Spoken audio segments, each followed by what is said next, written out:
We go.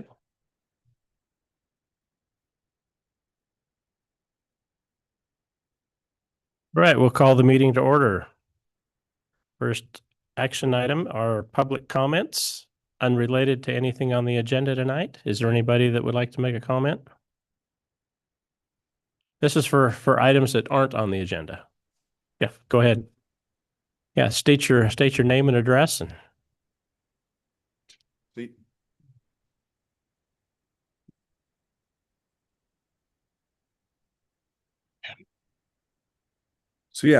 my name is Eric Garrity. I live in the city of Prineville and work in Bend. But for the purposes of my comment, I think the most important thing is the past 5.5 years of work at the TSSA, Juniper Ridge area, as a service provider that helps run the Bend Equity Project. Experience is a small. Sorry, what's that? There's an audio loop. Okay. For the past 6 years, I've been working there, and the TSSA has been remarkably successful.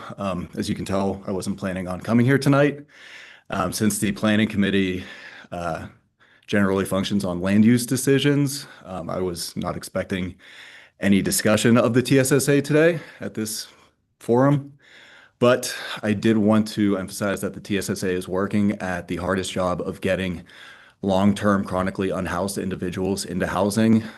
The city of Bend's been providing data on that, and I want to emphasize that this is successful. I also want to highlight that if there is a land use decision for the TSSA, such as a change to Deschutes County Camping Code that is being considered, the statutory requirement for that is ORS 195-530, and it states that any city or county law that regulates the act of sitting, lying, sleeping, or keeping warm and dry outdoors on public property that is open to the public must be objectively reasonable as to time, place, and manner with regards to persons experiencing homelessness. For purposes subsection 2 and 3 of this section, reasonableness shall be determined based on the totality of the circumstances, including but not limited to the impact of the law on persons experiencing homelessness. So my personal feeling is that Deschutes County is not in compliance with this law because continually displacing people is not objectively reasonable. That being said, the TSSA is working and we should allow that to continue. At the present moment, I also should mention that during prior sweeps at Hunnell Road and China Hat, I was involved as a party to litigation to block those sweeps and also to warn the government agencies that were performing those sweeps that I had serious concerns about due process rights for property violations. That's 100% of the sweeps that I've observed, and all of them had due process property violations. So I'll finally close that as a 2-year law student, I am very aware of reporting done by Investigate West that was recently published about some concerns about due process rights at China Hat. And so I would just urge caution. Hopefully this is just an overreaction or a misunderstanding, but if there is any planned changes to the camping code for Deschutes County or the TSSA that would constitute a land use decision under this committee's purview, I would urge caution in that regard. So thank you. great, thank you. Is there anyone else? Copies of these with the secretary. Unrelated to the agenda on tonight? Okay.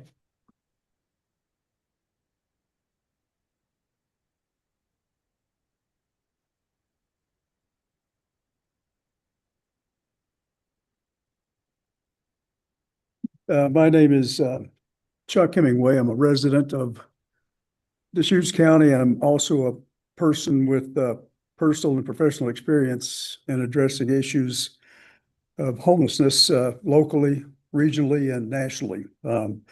Locally with my church, I'm a co-facilitator for our Open Door Ministries program, which assists people who are unhoused on the streets of Bend and in the county. Regionally, I'm a founding board member of 2 nonprofits, Central Oregon Villages and Central Oregon Homelessness Alliance. And I am both an individual member and an organizational member of the Central Oregon Homelessness Leadership Coalition. Nationally, I'm a member of the National Healthcare for the Homeless Council. But I also consider myself someone who is partial to a small government approach. That is, if government is already doing something, look with caution at government expanding into areas that are already adequately covered by the private sector. It was brought to my attention that there are remarks that were provided by another member of the Planning Commission that aren't a part of the agenda. And so that is the focus of my remarks, not the work plan that Okay. you'll be discussing. With due respect to Planning Commission members Stockcamp's proposal to the county planning staff to expand the 2026 work plan regarding housing opportunities by adding the phrase and collect countywide citizen input for strategic actions to reduce homelessness in Deschutes County. I believe that his remarks or his proposal is unnecessary. First, homelessness is a topic, as I read the work plan, already included it. But second, it suggests adding county workload that's already being adequately addressed by the Central Oregon Homelessness Leadership Coalition and the Central Oregon Homelessness Alliance. Regarding the Central Oregon Homelessness Leadership Coalition, I know there was some concern expressed in the remarks that he provided about the HLC website that lacked important information on how to end homelessness. Because if you clicked on that link on how to end homelessness, it would come up with an error message saying, oops, this page cannot be found. As a member of the HLC, I've checked with HLC leadership about this, and it turns out that this is a glitch that was left over from the revamp of the HLC website, and the page is actually active. If below that oops message, you scroll down and click on any of those links, it takes you to them. Also on the HLC website, if you tab over to the What We Do button and click on it, it takes you to our plan to end homelessness. I brought that technical glitch to the attention of the people at Central Oregon Intergovernmental Council, who are the people that manage the website, and they're in the process of collecting that glitch. But thanks to Mr. Stockcamp for bringing it to our attention so we could get it corrected. We don't want anyone else to come away with the impression that the HLC has not provided information about ending homelessness. Also, I was a member of the planning committee for the Central Oregon Homelessness Coalition, Homelessness Alliance, that put on a forum on solutions to ending homelessness this past March the 3rd, barely a month ago at Westside Church. That forum drew more than 300 community members and representatives of community organizations. It was the second annual forum that we had done, and it's an already existing forum and venue that is designed specifically to address strategic solutions to reduce or end homelessness in Deschutes County. It's a forum designed to collect countywide citizen input, and we invite anyone on the Planning Commission or any interested citizen in providing citizen input to join us in planning our next program for the coming year, instead of spending county staff time and county money on something that the private sector is already adequately doing and doing it effectively. And I have cards here that I'm happy to provide anyone to help get them involved with that process. Finally, I know that there was concern also expressed in his remarks about the total number of people experiencing homelessness in Central Oregon, showing an 89% increase over the past 5 years. Those are dramatic figures, but bare bones, those figures don't address the root cause or the root issue. If you lay alongside that 89% figure, the increase in cost of housing in Central Oregon from 2020 to 2025, and go Google it, you'll find that the cost of housing in Central Oregon increased by 75%, which I believe correlates specifically to the 89% figure stated by Mr. Stockcamp. I would commend for the Planning Commission and planning staff's consideration the book Homelessness is a Housing Problem and the book Poverty by America about the crisis in affordable housing that is driving the homelessness crisis in Deschutes County, in our region, in the state, and in the nation. That difference of 14% is still way too high. But in reviewing the work plan, which if you go to the third bullet at page 3, it addresses housing opportunities by collaborating with cities, the Deschutes County property manager and other partners. And you couple this with item 12 on table 2 at page 5 that already requires planning staff to explore options and approaches to address homelessness. So that, in my view, accordingly, the additional language suggested by Mr. Stopkamp is unnecessary because it is already adequately addressed in the private sector by the Central Oregon Homelessness Leadership Coalition and Central Oregon Homelessness Alliance. We as taxpayers should not have to see the expansion of government work and with it the expenditure of county money and county staff time to address something that is already effectively being done in the private sector. Thank you. Great, thank you. And I'd love to get one of your cards, so maybe leave them with Peter over here. Love to continue the conversation in a different venue. So is there anyone else? All right. And is there anybody online? All right. Well, the next action item we have is, okay.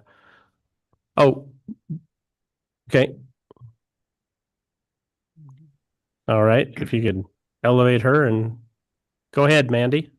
Can you guys hear me okay? Barely. Okay, I'll try to speak up. Thank you. My name is Mandy Bryant. I am the co-creator and program manager of SHIFT, supporting housing integration for future transitions. I also spent 7.5 years unhoused in the Bend area. But before those years, I was a volunteer structure firefighter, ready to sacrifice my life to save the lives and property of my neighbors. I felt compelled to speak today after reading a letter submitted regarding the county work plan. I was appalled at what I read. As a resident and formerly unhoused person, I can tell you that what is being pitched, collecting residents' input from those who have never experienced displacement, will be a waste of time, resources, and money. I mean, you wouldn't go ask a lion on how to be a vegan, right? Sorry. If you want ideas that are actually effective, you go to the source. You don't go to people who have referred to the homeless as creatures or suggested they all be rounded up and put on their own hell island. Despite what someone said to me not that long ago, the homeless cannot be grouped into 3 categories: mental illness, addiction, or freeloaders. I became homeless because there wasn't anywhere else for me to hide after leaving an abusive ex. It was my only option for safety. Yet the letter you received suggests that because of that misfortune, I am now nothing more than an eyesore that needs to be removed. The homeless are more than just a statistic, a monetary value, or a problem to be dealt with. They are people who are struggling. They didn't decide to make that their life just to bother you.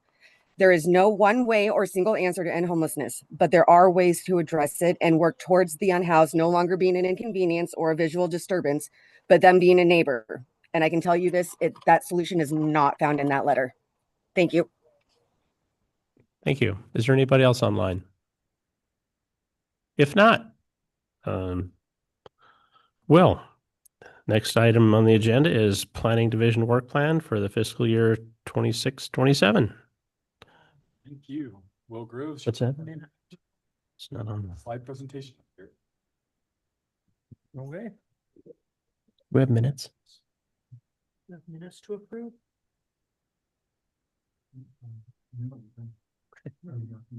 Okay, they were emailed. Thanks. Sorry.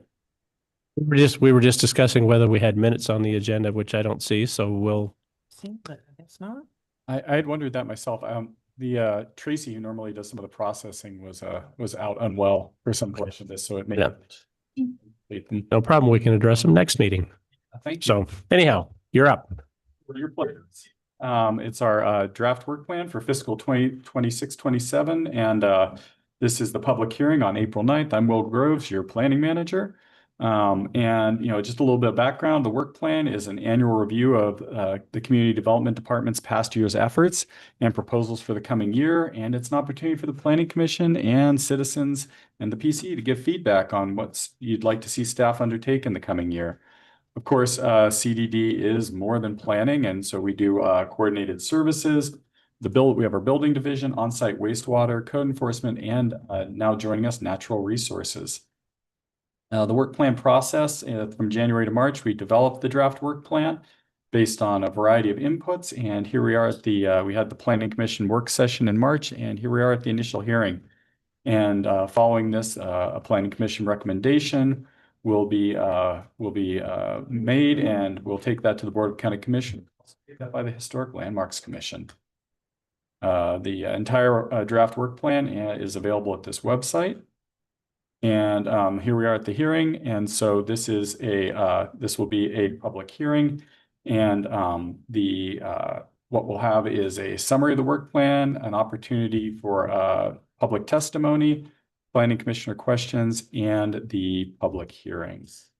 Key themes here for the CDD work plan, of course, growth and development. We're seeing population growth driving demand for services, legislative updates from Salem every year impacting planning, building safety and code enforcement, and affordable housing and land use policies being key priorities. In terms of regulatory compliance, of course, again, the legislative sessions and complex land use cases affecting us. And we're trying to improve our community engagement services through website and digital service improvements, ensuring that we're responding to public inquiries, and collaborating with our partner agencies. And big issues out there, of course, groundwater protection, septic system updates, and sustainable land use planning, thinking also about the transportation system and wildlife mitigation efforts, as well as the digital tools that will help us with operating efficiency. In terms of the big picture of budget and operational issues, planning case volume was down slightly in versus the prior year, and building permits also down slightly. Workforce and staffing, Board of County Commissioners completed a pay equity and market study, in the process of some of that still, but those cost increases are anticipated in fiscal 27. We've got 57 FTE in the Community Development Department, and that's with the 7 new staff. So we have a couple new ones coming in as well, some resignations, new positions, and we're seeing some good veterancy building up here. 46% of staff have over 5 years with the department. That makes a big deal in terms of people's ability to effectively serve the community. Succession planning, 19% of staff are eligible for retirement in the next 3 to 8 years. And a lot of our heavy hitters in the building are in that list. Thinking about recruitment, we're looking to hire and onboard key roles. We hired a building official, an assistant building official, promoted a supervisor in the code enforcement department. We're in the process of recruitment for a natural resources supervisor, the community wildfire protection supervisor, and as I mentioned, the administrative supervisor for code enforcement. So big operational issues. Of course, we do a lot of things that don't generate fees, inquiries, board priorities, county initiatives, and they require research and detailed responses. We maintain our productivity through transition. So we're definitely seeing, resignations, new staff, and trying to make sure that operations continue through those. New legislation we'll talk a little bit about from 2026, but there's a number of things that are going to require either procedural implementations or potential legislative actions to bring them online. And thinking a lot about process improvement to reduce timelines. We talked about this in the session, but always looking for opportunities to help people get in and out of the building cheaper, faster, and easier. And we're definitely working on our website. We know that more and more people are looking to that as their primary engagement with us. And so working towards making sure that we're taking advantage of the best tools that are out there. So the annual report from the past year, again, maintaining our high service levels, expanding online service, working towards a completed acceptance practice to make sure that when people bring in applications, that those are ready for us to process, and working on target process implementation, working driveway access permits, website resources, and staff cross-training. Performance measures, we keep a variety of performance measures, and they're all in the report. This is just a sampling, noting the kind of the time it takes us to turn around land use decisions. There's 2 categories: those without prior notice that tend to be non-discretionary ministerial actions, and those with prior notice.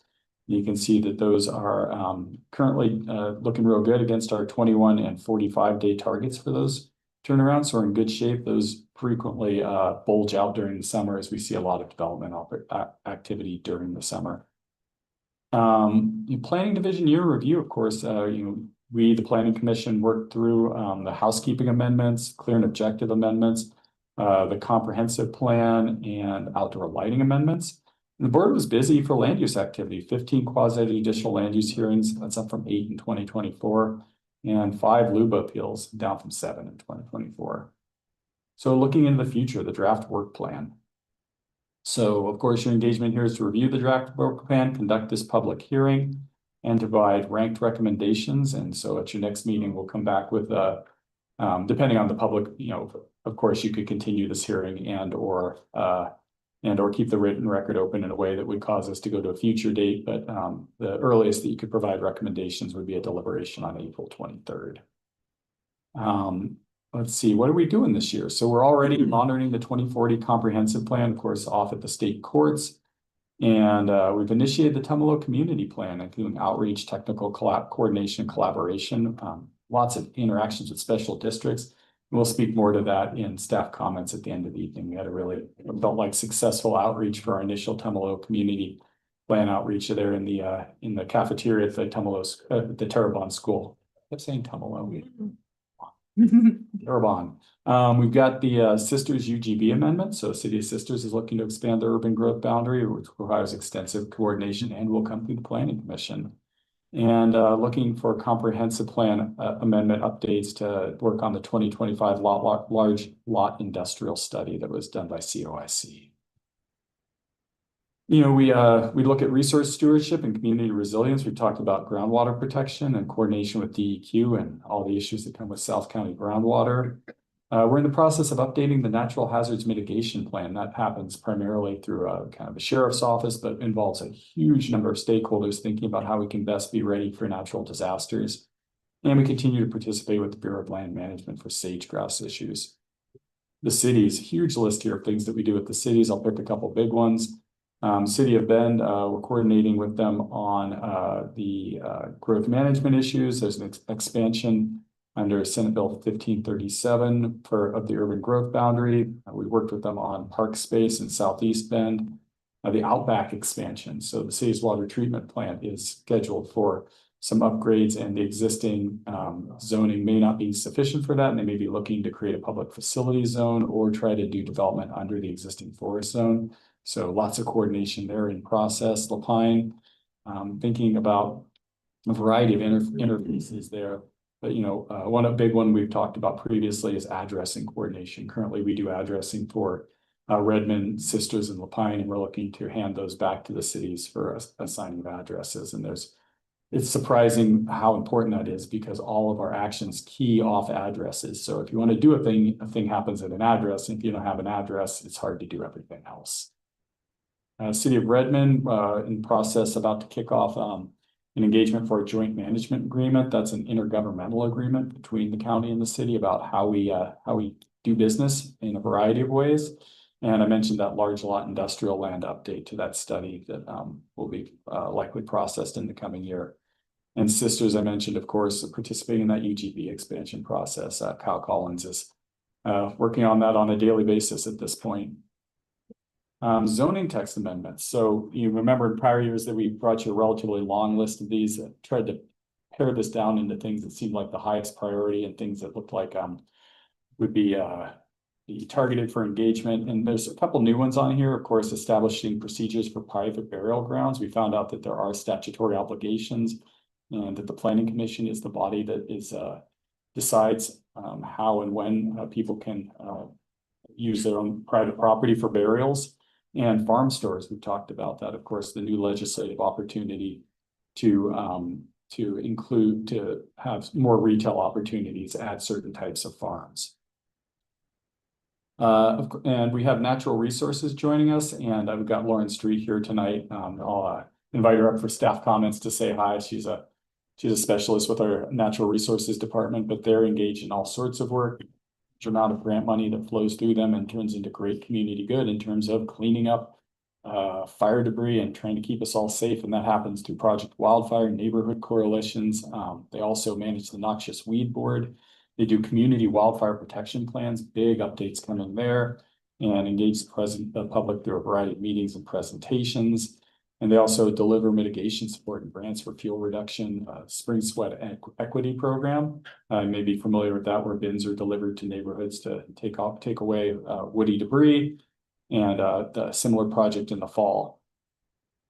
So in terms of next steps, here we are at the Planning Commission public hearing. So following this, there'll be an opportunity for you to ask any questions that you may have of staff.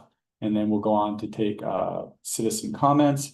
Typically at that point, if there's any planning commission comments or recommendations for additions, modifications, other things to the work plan. And then you'll make a choice about what to do with the written record or the hearing in the written record. You can choose tonight to leave both the oral and written record open, continuing the hearing to a date certain. You can leave just the written record open, or you could close both of them. And we would proceed at that case to deliberations on April 23rd. But we definitely have time for a longer period if you want to have more community engagement. So don't want to, that April 23rd shouldn't be stuck in your mind there as an absolute. And with that, I'm available for any questions you may have of staff and look forward to hearing from the public. Any questions? Okay. We need to go through the script as far as opening the hearing. Because this isn't a quasi judicial hearing, we don't have the formal script associated with it. So this, but I'll give a short version of it. So of course, it's a public hearing. There's an opportunity for people to come up and speak. If you're on Zoom, there'll be an opportunity. You'll be addressed second to raise your hand and present comments. We're of course expecting orderly public comments and respectful public comments. We haven't set a specific limit for comment time tonight, but typically public comments are in about the 3-minute range and can be entertained for longer by the Planning Commission chair, and especially that time typically if you're having back and forth conversations isn't counted against that. But we're not going to be running a counter this evening, but just ask everybody to be respectful of both other people in the room and their time. And it's important that as you come up that you state your name and address for the record. That will cause you to become a party to this process and receive future information about this. And if you have any written materials, we definitely appreciate those. Great, thank you. I'll open the hearing. I have 2 blue sheets up here, and I assume those are for the 2 gentlemen that already spoke. So is there any public comment on the work plan? Is there anybody online? Okay, I would next open it up to any of the commissioners who have any issues or topics that you'd like to see us address for the coming year. Commissioner Kelly. Yes, thank you. I would like to prioritize, and this is just my personal opinion. I'm obviously open for discussion. I'd like to prioritize the childcare. Just as a woman who has, struggled with finding childcare, and I very much feel strongly that if both parents would like to work, that they would like those opportunities, and childcare is often a big hurdle. Okay, is this an item on the proposed work plan, or something you'd like added to the work plan? On the proposed work plan. Okay, yeah, well, yeah. Is this what I'm supposed to be discussing? Well, we're going to have our deliberations at our next meeting, assuming we schedule. Oh, okay. I was Sorry. encouraging anyone that wants to add something to the work plan that isn't currently listed. Sure. So, excuse me. I might be able to connect that a little bit. So the item on the work plan is a specific program to ensure that Deschutes County is taking, if it's elected by the Planning Commission for recommendation and the board for prioritization, would be a specific project to look at statutory obligations and opportunities to make sure that childcare is available in the zones that it should be available in, and where there's options to the county to allow them in those zones to have those opportunities explored. So this would be looking specifically at alignment with statutory priorities. It may be that there's something beyond that the commissioner is thinking about in terms of trying to coordinate that better. Certainly, we've done a variety of public outreaches at times. We see, for ADUs and other things like that, we've done websites and news blasts and things like that. So, it may be that in addition to that, you may have ideas beyond certainly just getting in alignment with statutory priorities and thinking about more broadly what we might be able to do in the community, and at the same time recognizing that we do have limits in the land use lane to do that. So we have a coordinating function, a citizen involvement function, and at least the item on the work plan is focused really on statutory alignment.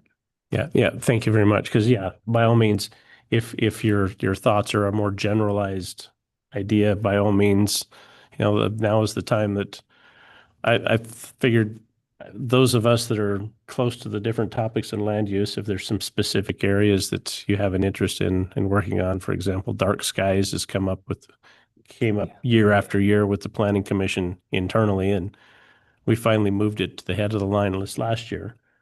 But yeah, I mean, if it's already on the work plan, then we'll be doing deliberations on it The next. in their next meeting. Understand. Thank you. But yeah, if your thoughts are more general topic than what's specifically listed, then by all means. No, it was just more of a curiosity to hear more about that topic. And so I'm grateful that it's already on the work plan. So is there anybody else? Oh, yeah, excuse me, Commissioner Hovkamp. Thank you. Can you hear me okay? Yep. Okay. Will, looking at the proposed work plan projects, it looks like there are some that fall under the category of natural resources. Forgive me if you mentioned this during your presentation. I look forward to meeting and interacting with the natural resources staff newly under the umbrella here, and wondering when and in connection with which of those projects we might have that opportunity. Will? Yeah, certainly. So, we're in the process of hiring the replacement for what was formerly our county forester, and moving towards a community wildfire protection specialist supervisor. And so when that person is seated, we'll definitely bring them by to say hi. And, it's interesting, because they sit in CDD, they're part of our annual work plan. They're part of, what CDD does. And at the same time, they sit adjacent some ways to what the planning commission does, which is primarily aligned in a land use arena. So definitely want you to be afforded opportunities to see connections there. You could see connections, for example, in, our R327 efforts for fire hardening.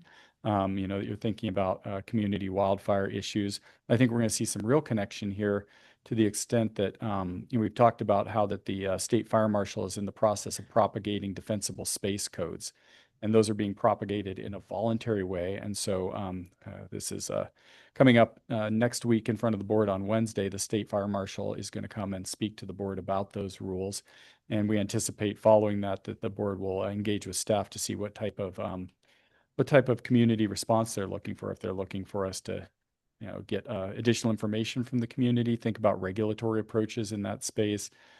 So there's some real opportunity there. And this is an area, obviously, that we have limited expertise in, with Kyle Collins being our most experienced in that regard, but having natural resources in-house and making sure that we're connecting those resources is important. Some initial brainstorming, thinking about that there are, for example, scenarios under which that, people might undertake property cleanups, and that, we already have through natural resources, a list of licensed contractors to do that work, or pre-approved for that.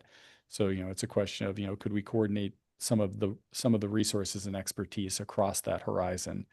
So it's not so much that the planning commission would be, in the role that you have with, of course, planning, is that you provide recommendations to the board, who ultimately decide what we're doing, and that there may be some, in the work plan, adjacent space to do that in natural resources, but they're an in-house partner rather than kind of a little bit more like the building division in some ways too. That we don't frequently ask you for input or for direction associated with how the building division does their work. But because this is the CDD broader work plan, we've included everybody. I hope that gives a little bit of clarity to this.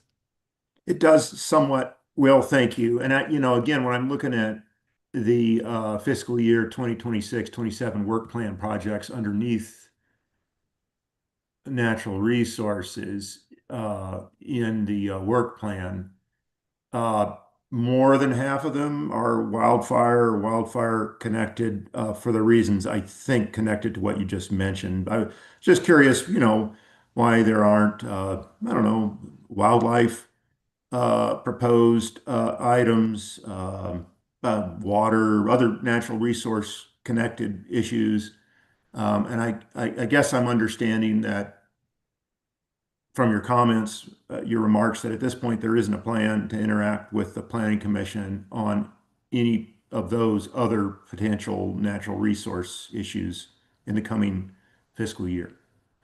Oh, that's a great question and good for clarification. So that department, although they're known as natural resources, their mandate to date has been on community wildfire protection and also on the noxious weed front. But they, for example, when you think of natural resources, you might think of a wide variety of things, including wildlife, habitat, water. And so that has not fallen in their lane. And currently the job description that's being used to hire for the community wildfire supervisor is, again, wildfire focused. So to the extent that you've got concerns, thoughts, potential work plans that relate to other resources, and those things are land use adjacent, that would involve zoning, those would be the Planning Commission's space there. So you can imagine the mule deer inventory exploration that we did years ago. Some of the, the ways that these touch, things like ADUs, and us thinking about groundwater and differentially treating properties as available for those based on groundwater and septic concerns. So when you think about those remaining resources, primarily you're going to be thinking about them in a zoning lane as a planning. Okay, thanks for that clarification, Will. I appreciate it. No, thank you. Is there anyone else? Commissioner Stockamp, did you want to address your thoughts on your suggestion to add some discussion on homelessness? Sure. Yeah, I'll just provide additional context since I think my letter was the courtesy of bringing in some additional comment tonight. So just looking at the work plan, and Peter distributed my comment around to everyone, I believe, earlier. It was just expanding on collecting countywide citizen input. So it wasn't me spreading a solution. It wasn't me criticizing anything. It was simply being the citizen input committee. So I think I technically achieved that tonight with getting a couple folks to come out and provide input, and I welcomed it. So I appreciate hearing Chuck Hemingway and Eric Garrity's responses. But I'm still interested in more. I'm with Chuck Hemingway with small government approach. I'm not looking to spend a ton of taxpayer resources on a whole lot of things with the county planning department. For me, what I was proposing, kind of what we've done with panels in the past, maybe it's a panel on it, and maybe Chuck Hemingway is one of the experts on it, of homelessness, because it's definitely a growing thing we're seeing in our community. I listed a few bullet point examples of that, and I just listed data from Homeless Leadership Coalition's website. So sharing facts, just sharing something. We've got 4 county commissioner elections right now. Homelessness is one of the top campaign items. So I was just curious if it's something we can collect citizen input on. And one thing that does have me passionate about it is just with, and it sounds like Eric Garrity is very focused on it, the Juniper Bridge TSSA. Looking back in the, what's the word? Was it referendum for it, or the resolution, the legal resolution? It was never intended to be a land use decision. So I feel like citizen input, there could be additional collected there. Is Planning Commission where we get it as the citizen input committee?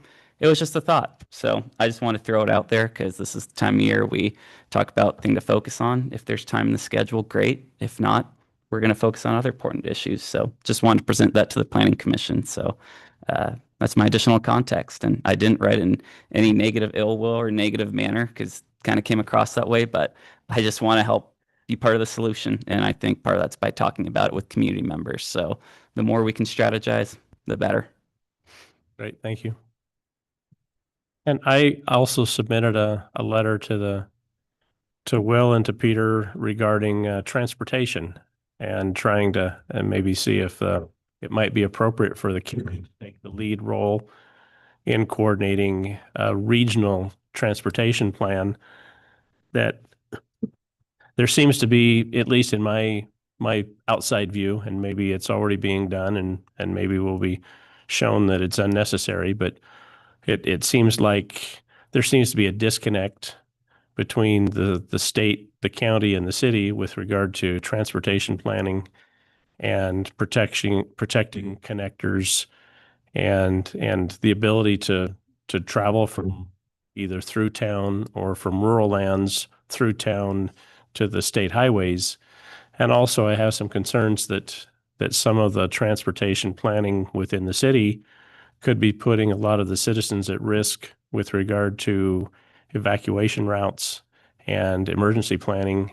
I could, in reading some of the reports from the disaster in Paradise, California, I can see some parallels between what's happening with some of the restrictions in the streets to what created the tragedies there in people being trapped and unable to escape the fire.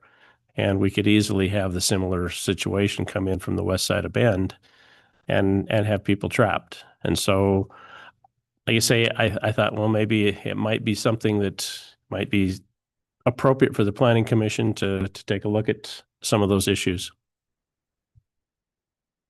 Thank you. So, is anyone else? Okay, then now, since the hearing seems to be winding down, we have options. We can continue the hearing. We can close the oral portion and leave the written record open for a determined amount of time, or we could close the entire hearing and go into deliberations. What's your pleasure? I would move to close and leave the written testimony open until end of day, April 15, which would be next Wednesday. Is there a second? I'll second. Okay, Sure, Alden. it's been moved and seconded. Do you have any discussion? The majority of the testimony we seem to get is written. And so after folks have had the opportunity to view this meeting, they can submit written testimony, and we've had the folks already provide oral testimony today. I think we've had enough time for the oral testimony. Great, thank you. Any other thoughts? Okay, all those in favor say aye. Aye. Aye. Opposed? Motion carries. All right, thank you. And just a little bit of housekeeping there. Any written comments can be directed to, I can receive those directly. My short version of my email is willg, WILLG, @deschutes.org. And they can also be delivered to our office during regular business hours. Great, thank you. And with that, we'll go into comments. So Will, go ahead. Thanks. Well, I've got some, I want to lead off with some kind of exciting our guest stars here this evening. You know, I've got Lauren Street, who's with our Natural Resources Department. I'd like to invite her to come up and introduce herself and talk a little bit about some of the big projects that are going through her department right now. And we'll move on from there. Thanks, Will. Excited to be here. I'm Lauren Street, formerly with the Natural Resources Department, now with CDC in the Natural Resources Program. I've been with the county for about 1.5 years now. And I just wanted to run through some of the projects, events, and larger items that we have coming up in the next calendar year. So through May and June, many of you may know about our Fire Free program. That's run through our Natural Resources Department in partnership with the landfill. And so that allows community members to dispose of fuels mitigation material for free on certain weekends, again, through the month of May and June. We also have our Spring Sweat Equity bin rental program, which some of you are familiar with. We were just able to award 32 communities through that through service awards, and we saw a record number of applications come in for that program. And yeah, so we had about 68 applicants for that. And so that program, we provide the large 30 cubic yard bins. So we partner with Cascade Disposal as well as Republic Services to provide those bins through the month of May and June for communities to place them throughout their community. So people can throw their fuels mitigation material right into the bin, and then the disposal companies come and pick that up. And so we cover the full cost of that through the month of May and June for communities. So out of those 68 applicants, we had 32 brand new communities apply who have not been awarded this program before. Every year we see an increase in applications, which is really exciting. It coincides with the increasing amount of Firewise communities that we're seeing in Deschutes County. And we use these programs, for lack of better words, as a carrot for communities to become Firewise. So we use that as a requirement, saying, you know, you can have access to these programs, but we strongly encourage you to become Firewise to do so. So we're excited to do that. This is our 3rd year of that program. The prior year we had 45 applications, so almost double. We also, at the end of 2025, were awarded a community wildfire defense grant. It was an extremely competitive application process through the Forest Service. I think nationwide, they had about 560 applications and they awarded 58. So we feel extremely excited and lucky to have been awarded that. That will be focused on the greater Lapine area. Those funds, well, it's just over $3.4 million, and it's a 5-year grant life cycle that's going to go towards wildfire preparedness, education, and outreach, on-the-ground fuels mitigation projects on Deschutes County-owned tax lots, which we have about 585 acres in the greater Lapine area. So we'll be trying to treat all of those. It also will go towards treating 100 miles of road right-of-ways on important ingress and egress evacuation routes. So we'll be working with the road department on that. We'll also be purchasing an air curtain burner that's arriving Monday. So we're excited to test that out on project sites. And we'll also be standing up community projects, and we'll be able to award several communities every year for large-scale fuels reduction projects in the Lapine area. We were also recently awarded the BLM Good Neighbor Authority funds, and we were awarded $275,000. $225,000 of that will go directly to community projects, 3 projects a year at $25,000 each. So over 3 years, that'll be 9 projects for larger scale community projects. And then 50,000 of that will go towards treating Deschutes County-owned tax lots anywhere in the county. Will, you mentioned this earlier, but we have some exciting news with our community wildfire protection plans. Currently, we're the only county in the state that I'm aware of that has more than one community wildfire protection plan. Those have to be updated every 5 years. So that's quite a lot of administrative work trying to update those, and they're all on different timelines. So some years we have just 1 to update, some years we have 2 to update to keep that in track. And so this funding from OEM, Oregon Emergency Management, will combine all of those CWPPs into one living document that we can update at one time. But each individual area will still have their own action plan as well as action items to keep track of all the good work that's being done in each of those areas. We also are doing our Deschutes County Wildfire Preparedness Fairs. So we just wrapped ours up in Sisters last night, and we have one in Lapine this weekend, and we'll do another one in Bend, and then one in Sun River before the end of May. And then, of course, we have our noxious weed cost share program. We're seeing those calls really ramp up. That's a 50-50 cost share that we do with private property owners to treat A and B listed species.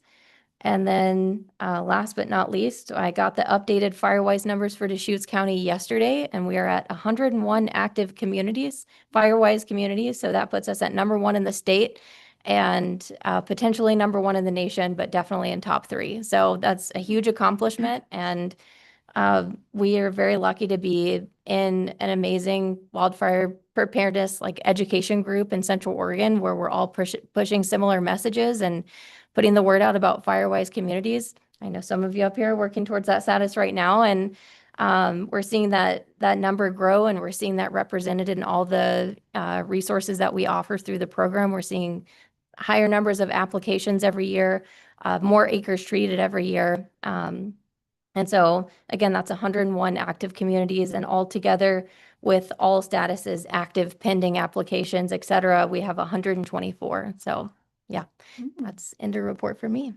That's impressive. Good Quick report. question. What's the status of Deschutes River Woods? Is that participating in any of those programs? Absolutely. Yep. They're an active Fireways community. So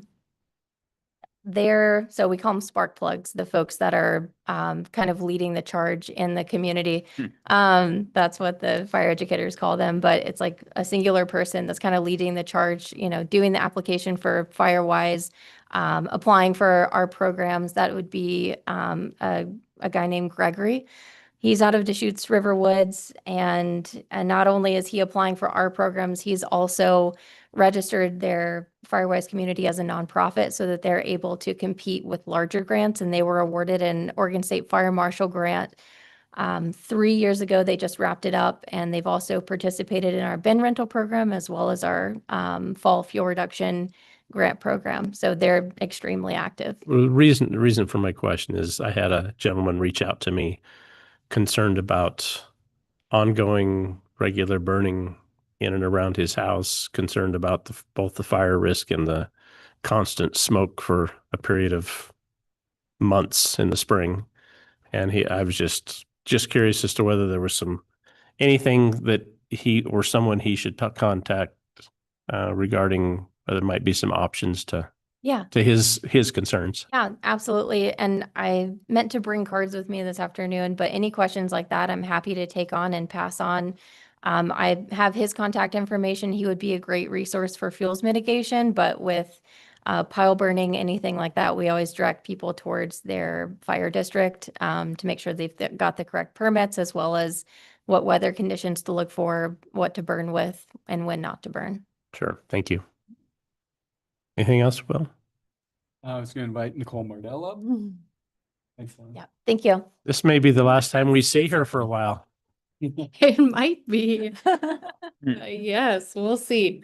So just a couple updates for you. Update on the comprehensive plan. So we might have shared this at the last meeting, but a decision was expected last month. We heard from LUBA that they're delayed, so we're expecting that on Tuesday, so April 14th. So we'll be excited to get a decision from LUBA on that comp plan reconsideration. The Terrebonne plan, we held an open house on Tuesday.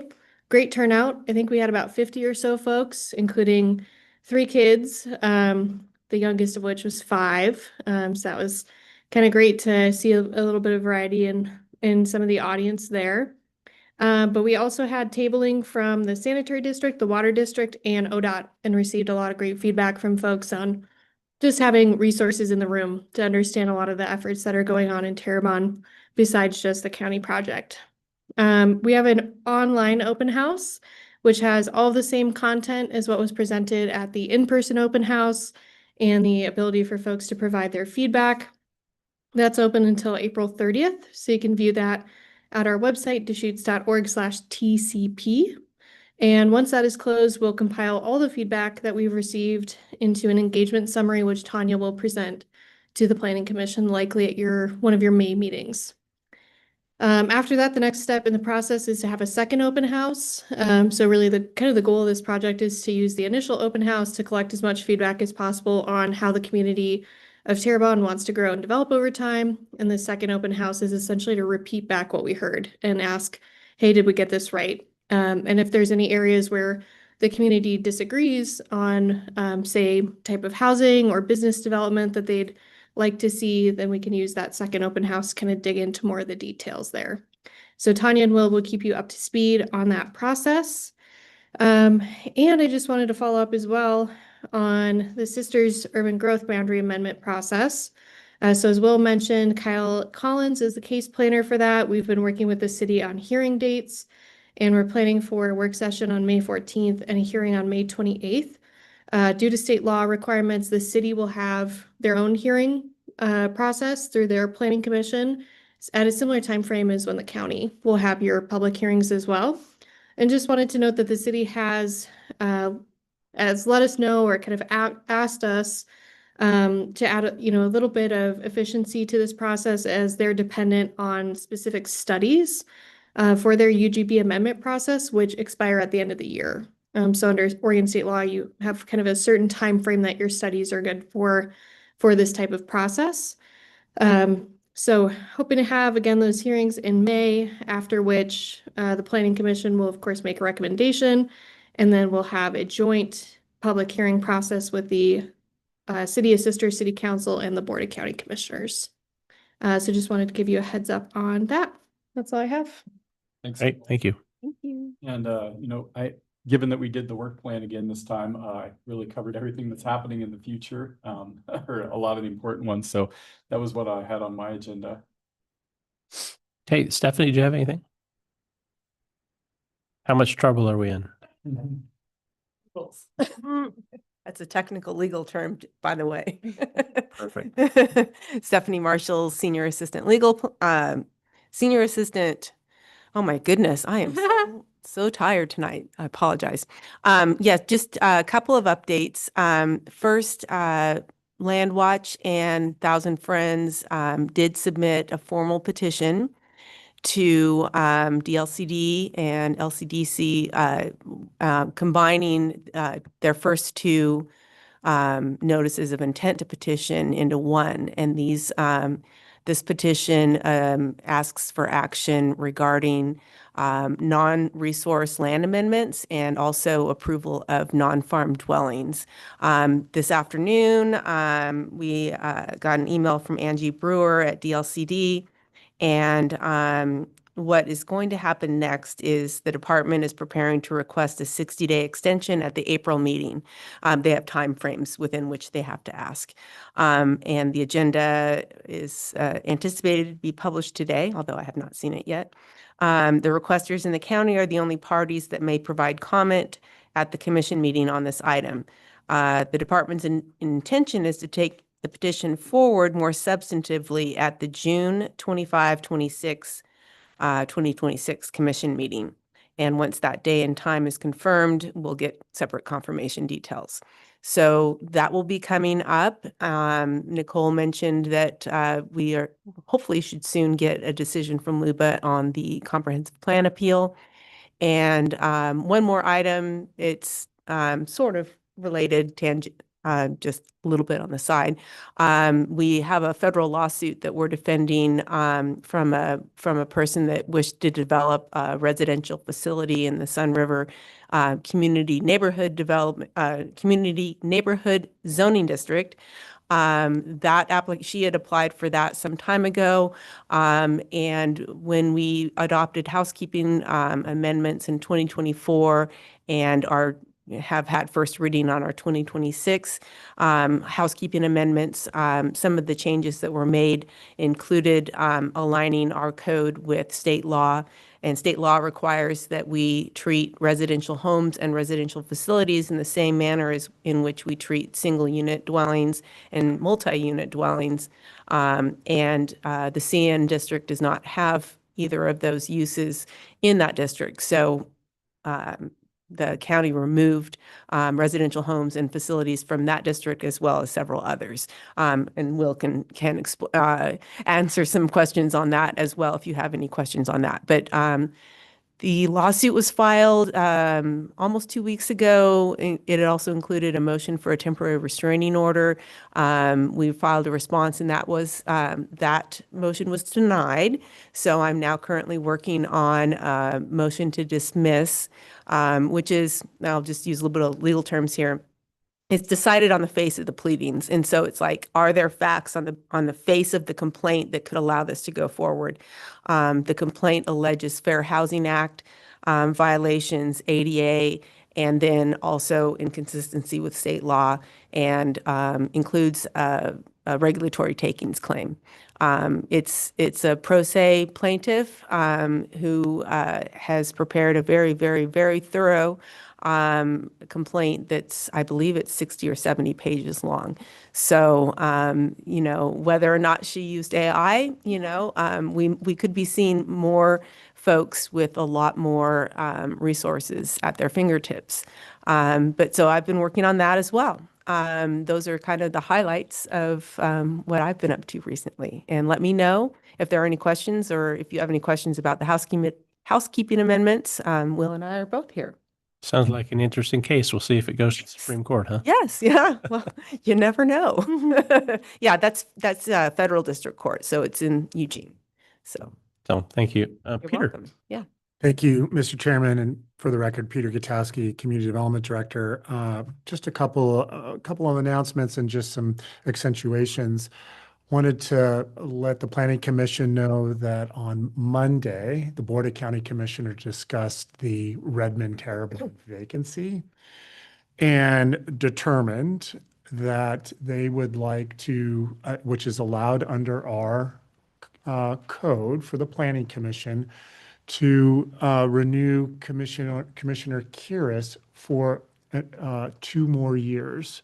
And the basis for that was, I think, predicated on the fact that the Terrebonne Community Plan update is happening now, and its lifespan that process will, take anywhere between 12, 18, 24 months. So there were 2 candidates that did apply with a 1-month extension, but it was unanimous by the Board of County Commissioners. It's on the consent calendar for Wednesday to kind of perfect that. But I can say selfishly and on behalf of the department, we're obviously very excited to have Commissioner Kiris be retained for another 2 years, just given her knowledge, her expertise, and familiarity with those issues. So, Commissioner Kiris, thank you. I'm not sure if that was anticipated, but we do appreciate your stamina as a planning commissioner. And then I just wanted to, I guess, 3 more comments. I just, obviously, there's been a recap of the Terrebonne Community Plan. I just wanted to highlight the staff, Will and Nicole, their staff collectively, including Anthony's, but Hallie, Nicole, Kyle, Audrey, Will, Dania, and Tanya, all were actively engaged. I appropriately was kind of the greeter at the front door of the school, but just wanted to share with the Planning Commission how much pleasure I received to see like they're mine, but your staff engage with tremendous professionalism and range, engaging a very well-attended meeting. So we're very fortunate to have an extraordinary staff, and these types of meetings are really enjoyable. They're dynamic. It was decentralized. There were a number of different stations as articulated, but I just wanted to call out our staff and the level of commitment they have for these types of processes. It had been a little while since the Tumalo process that we've done that, so it was fun to see them in action. Just to highlight again, this Wednesday, defensible space will be discussed with the board, with the state fire marshal. So we'll certainly give you a recap at your next meeting, but you're certainly welcome to watch that, live or on video. And then I was also just struck with Lauren Street's just overview of natural resources. The organization and the community development department, we evolve as new opportunities present themselves, and it was just we are learning how very soon how we're going to be integrating the natural resources section into the community development department. That will happen officially likely in July once the supervisors hired.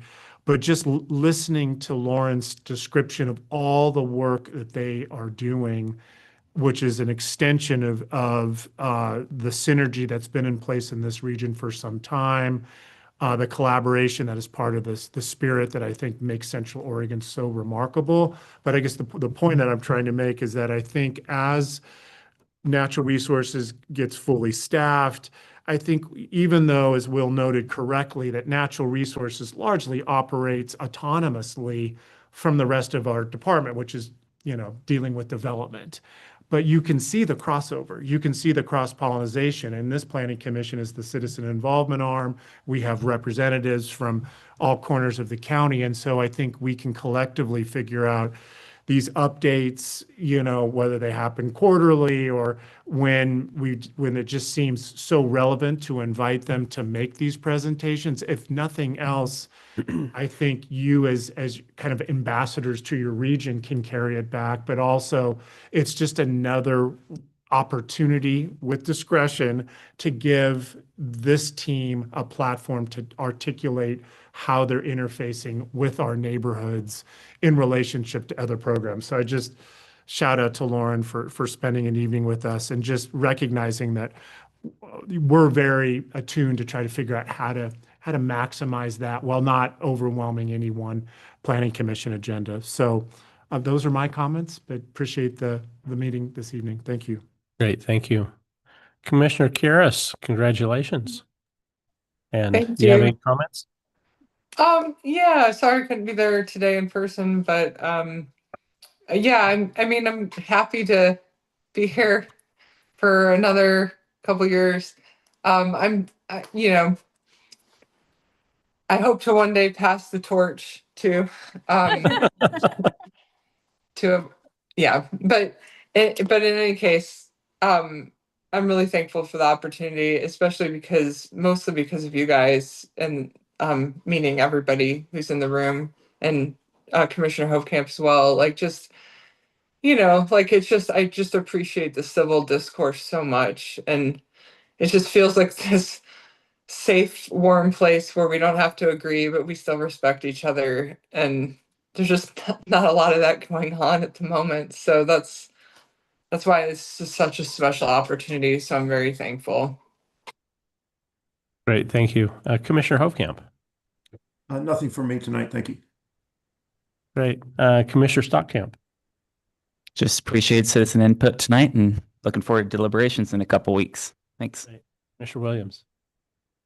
I would say to the public, if anyone is listening or when they do review this, that utilize Lauren Street.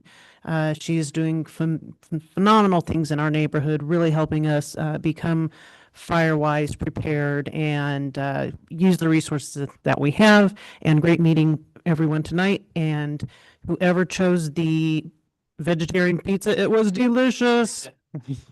Great, thank you. Commissioner Williams, excuse me, Commissioner Kelly. First of all, I apologize for getting ahead of myself. I've been thinking about this work plan and I've been excited to discuss some of these issues for a couple days and I came in pretty hot. So I will simmer for a couple weeks and then I look forward to deliberations. But I echo Peter's sentiment about our natural resources. Like I was just very impressed by all the things that you guys are doing. And I'm really excited to have the opportunity to learn more and to have you in our umbrella so that we have a little more exposure for that. So thank you very much.